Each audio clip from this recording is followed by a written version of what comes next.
Once the information that his son has died, he basically leaves the hospital. This comes out, we saw it earlier, on the cross of the father by the state, that he leaves Corey alone in the hospital and goes on the run.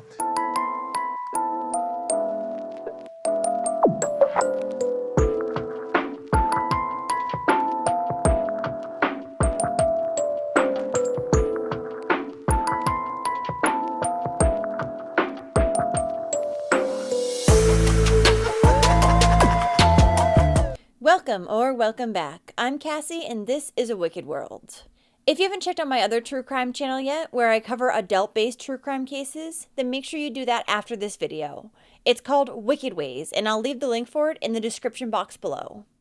Now, the story I have for you today is about a little boy who knew only his mother and her family for the first 5 years of his life, and he was happy and loved. Then his mother decided to start seeking financial support from his father. And little did she know, this would end up being the biggest mistake of her life. This is the story of Corey Micciolo.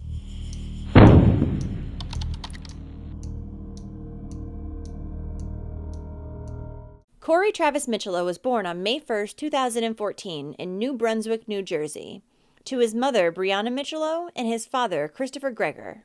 His mother was only 17 when she had Corey, and up until he was 5 years old, his father, Christopher, was not involved in his life. In fact, he didn't even know about Corey's existence until he was 5 years old. Therefore, Corey lived with his mother full-time for most of his life in the Monroe Township, Englishtown area of New Jersey. Corey loved playing football, and he was very excited to recently participate in his first team practice. He loved playing Roblox, and he had an interest in the solar system, planets, and space. He also enjoyed playing with his friends at the park, as well as at the trampoline park. Corey additionally loved art and drawing. So Corey's mother, Brianna, had raised him all on her own most of his life. But when he was 5 years old, Brianna decided that she could use some assistance in paying for all the expenses that come along with raising a child. This prompted her to then contact Christopher and seek child support for Corey. And after it was confirmed through a paternity test that Christopher was indeed Corey's father, Christopher and his parents petitioned for custody of Corey. After that, he and Brianna would share custody of their son. There was one point after Corey's father had come into his life that Brianna had lost custody of him. This was due to drug problems that she had been struggling with. However, once she sought treatment and became sober, she regained her visitation rights. On April 2nd, 2021, Brianna dropped off her 6-year-old son Corey at his father's house at 9 a.m. And not long after that, at 3:30 p.m., Christopher would be rushing their son Corey to the hospital. Christopher brought his son to Hackensack Meridian Health, Southern Ocean Medical Center.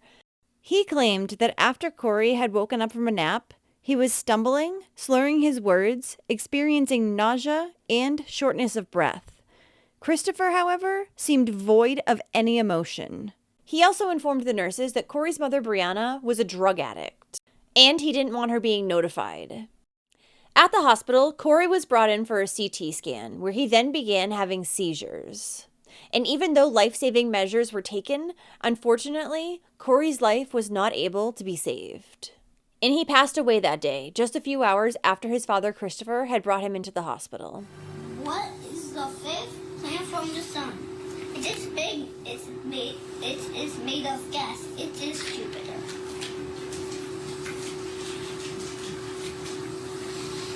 Look. So, guys, this is my mommy, and your.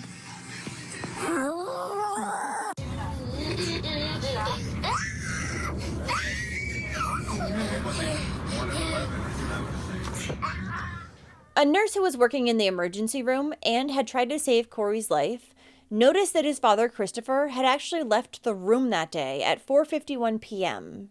And he never returned while Corey died just a few minutes later at 5:02 p.m. The nurses were the only ones who were with the little boy for the last few minutes of his life. Then, upon hearing the news that his son had died, Christopher left the emergency room, got in his car, and left the state.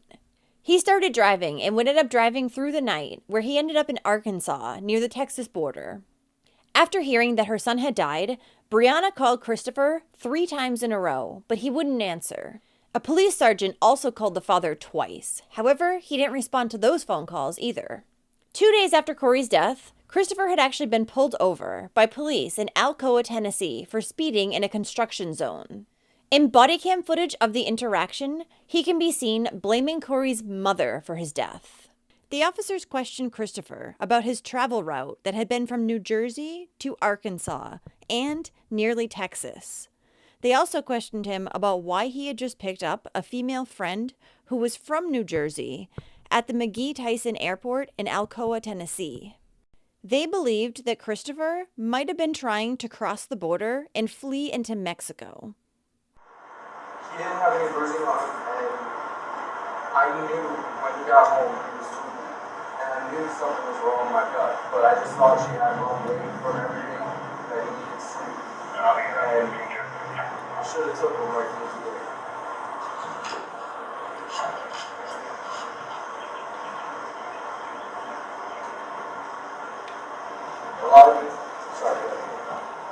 A lot of these things, like, it's partially my fault in the sense that if they truly did something, it wouldn't, like, he would have had a shitty life with a drug addict mother, but he'd still be alive if I never came back from Baltimore to fight with custody. And, like, that's been going through my head this whole drive. It's just got me fucked up. They planted marijuana in my vehicle before, and I got arrested for that in New Jersey. You arrested for marijuana? And I lost my teacher license. I don't. She's a special kind of dirtbag. Cops would eventually let Christopher go after this traffic stop, but they seized his cell phone and his car so they could search them. Even though police were not able to arrest Corey's father yet, as they did not have Corey's official cause of death back from the coroner, Brianna knew that Christopher had something to do with their son's death. Because when Brianna had dropped him off at his father's that day, he had been perfectly fine. So feeling helpless in the matter and extremely angry, Brianna went and vandalized the home where Christopher was living with his parents. She did this by throwing dead fish, ham hocks, and stones at it. Once Christopher was finally back in New Jersey on July 7th, he was arrested for child endangerment. This was related to another incident that had happened about a month prior to Corey's death. He was still not charged with murder at this time. Christopher would end up being released from jail not long after his arrest in July, as a consequence of the New Jersey Bail Reform Act. And he wouldn't be arrested in connection for his son Corey's death until nearly a year after it had happened on March 9th, 2022. This time, however, Christopher was ordered held without bail at the Ocean County Jail. An autopsy had been performed on Corey's body, and it was found that he had died due to blunt force injuries, along with acute inflammation and sepsis. Additionally, Corey had suffered a blow to his heart just hours before his death. However, the coroner did not rule on his manner of death. Rather, he instead deemed it undetermined. And it wasn't until a consulting forensic pathologist reviewed Corey's case months later that his cause of death was determined to be a homicide. When investigators had searched Christopher's phone, they found that on April 2nd at 6:10 p.m., just an hour after his son had died, he had searched on his phone, "Can my phone be tracked in airplane mode?" and "Can my car be tracked?" The next day, Christopher searched things such as what would cause a rise in blood sugar in white blood cells, and if internal bleeding could raise your blood sugar. Additionally, he searched how gastrointestinal bleeding is caused, and if such a bleed can be slow. Further damning searches were found to be done on his phone 2 days after Corey had died, on April 4th. At that time, Christopher typed into a search engine, "There was a murder determination from an autopsy. How long to file charges?" So he was well aware of what he did and that he was likely to get caught. The examination of Christopher's cell phone also revealed that he had deleted over 3,400 text messages between him and Brianna.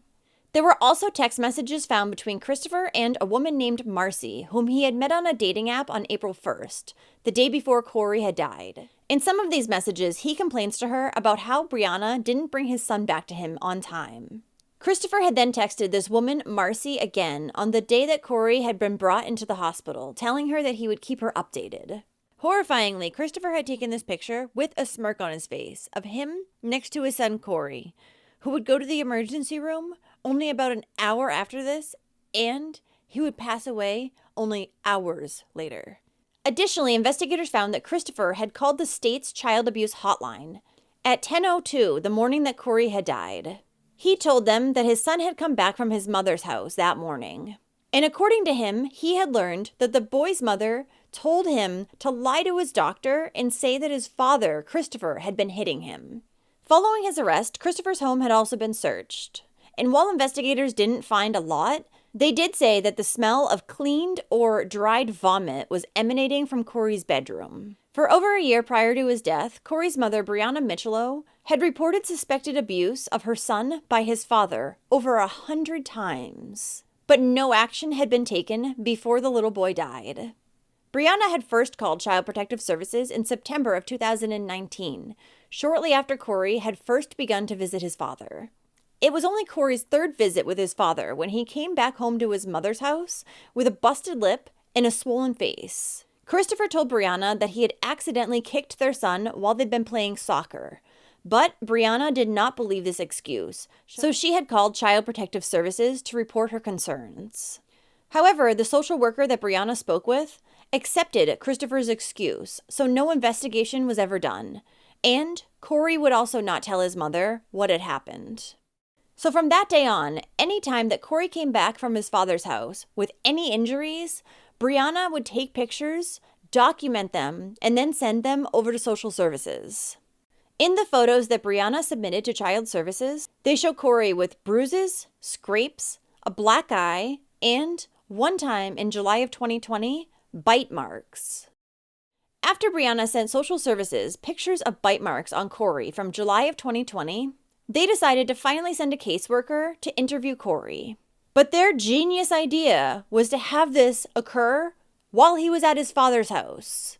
Brianna had made additional reports in April of 2020, July of 2020, and a final report on April 1st, 2021, the day before Corey died. Brianna had written to Child Services quite a few times, telling them that she believed Christopher was hurting their son. And she didn't understand why no one was investigating. She didn't believe that she was being taken seriously at all. Brianna also told them that her son was scared of his father, but still, nothing was done.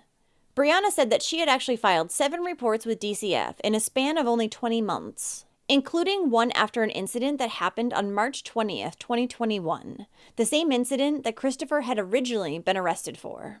What had happened was Brianna had picked up Corey from school after he had spent the prior night at his father's house. And when she did, she noticed bruising on her son's face. After asking Corey what had happened, Corey told her that his father had forced him to run on a treadmill. And anytime he had fallen, he had been physically picked back up and put right back on that treadmill. His father had made him run because he said the little boy was getting too fat. Corey additionally told his mother that Christopher had made him run really fast on the treadmill because he was mad at him. So, while he had been running at such high speeds, Corey had fallen and hit his head on the piece of exercise equipment. Brianna had taken Corey right to the doctors after discovering this bruising. But aside from the bruising and a few small abrasions, the doctor found nothing wrong with Corey. So Brianna instead sent multiple text messages to social workers, letting them know about this incident and telling them that she also had video proof of it. There was a camera that was located inside the fitness center at the Atlantic Heights apartment where Christopher lived, and it had caught what he had done to his son.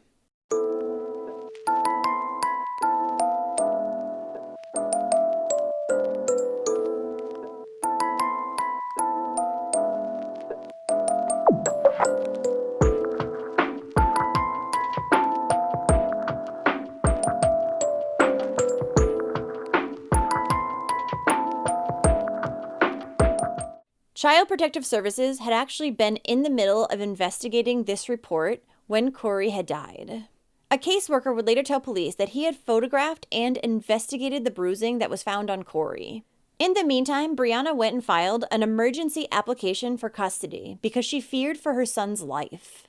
But the court would not approve this emergency request for custody of Corey. Instead, they said that they found that Corey was not in danger of imminent and irreparable harm in his father's custody. After Corey had died, there were also text messages that were found in Brianna's phone to Christopher. In one, she told Christopher that he had hurt their son's feelings. And Christopher had replied back to her, telling her that maybe Corey needed to be a little tougher. So apparently it was the 6-year-old's fault for being too emotional, not his fault for being a jerk.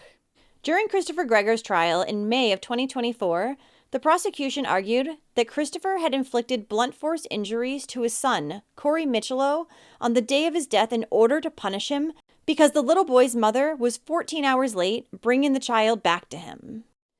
The defense, on the other hand, had hired a forensic pathologist who testified that he had determined that Corey's death was from natural causes, and it had actually just been from complications of pneumonia. The reason the little boy had blunt force injuries, they claimed, was likely due to the aggressive CPR that had been performed on Corey once he was in the emergency room. Additionally, the defense claimed that the reason Christopher had left the hospital after Corey died was not so that he could flee, but rather so he could grieve on his own.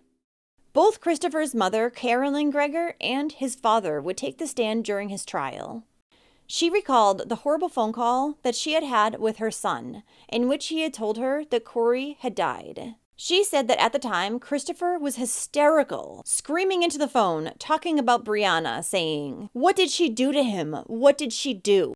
So that was likely why he was trying to look up on his phone if internal bleeding took a while, because he was trying to blame Brianna, who had brought Corey back to his house hours prior to him going to the hospital. However, a few days into the trial, phone calls were uncovered from Christopher in jail to his mother. And in these, he's heard coaching her on what to say during her testimony. So she was not called up to the stand again during the trial. What she had already told the court was not thrown out. Ultimately, 32-year-old Christopher Gregor was found guilty of aggravated manslaughter.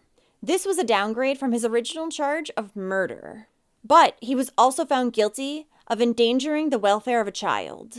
Once the judge read the verdict, Christopher shook his head in disbelief and anger. And he later appeared to be fighting back tears. For himself, I'm sure, not for his son. While Corey's poor mother, Brianna, openly wept in court. Christopher's manslaughter conviction carries a sentence of 10 to 30 years in the state of New Jersey. And that's just for the manslaughter charge. He will also receive time for endangering the welfare of a child. Christopher is scheduled to be sentenced at the beginning of August. Brianna has since sued the New Jersey Division of Child Protection for failing to protect Corey. Brianna has since sued the New Jersey Division of Child Protection for failing to protect Corey properly, and the case is still ongoing.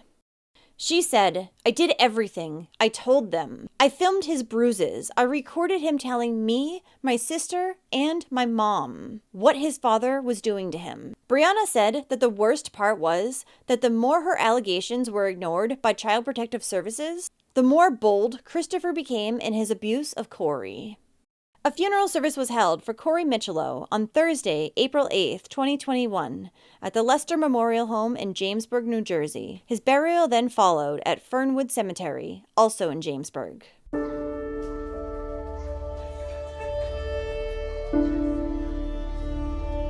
Well, thank you for listening to Corey's story today. I'm guessing that the only reason his father even wanted partial custody of his son was so he didn't have to pay child support. Because he made it pretty clear from early on, by the injuries that Corey was going back to his mother with, that he didn't care for the boy or want him around. And I would say that maybe the reason that Child Services didn't take Corey's mother seriously was because she herself had had her custodial rights taken away at one point. But let's be real. They were likely overwhelmed with cases and understaffed, as usual. So, if you do like true crime and you want to hear it from me, then don't forget to hit that subscribe button below. And turn on your notifications too, so you'll know when I upload a new video, which is at least once a week. Thanks for watching A Wicked World today. Until next time, take care guys. Bye. Thank you to all the patrons of A Wicked World. Now, there's even more of A Wicked World on Patreon. So check it out at patreon.com/awickedworld or use the Patreon app. You'll have access to exclusive videos each month and more. Any support truly helps to make sure the victims never get forgotten and to highlight the shortcomings of society associated with each case. Also, if you haven't yet, go check out my new channel, Wicked Ways. Do you have a suggestion for a case you'd like to see me cover? If so, send me an email at awickedworldtruecrime@gmail.com.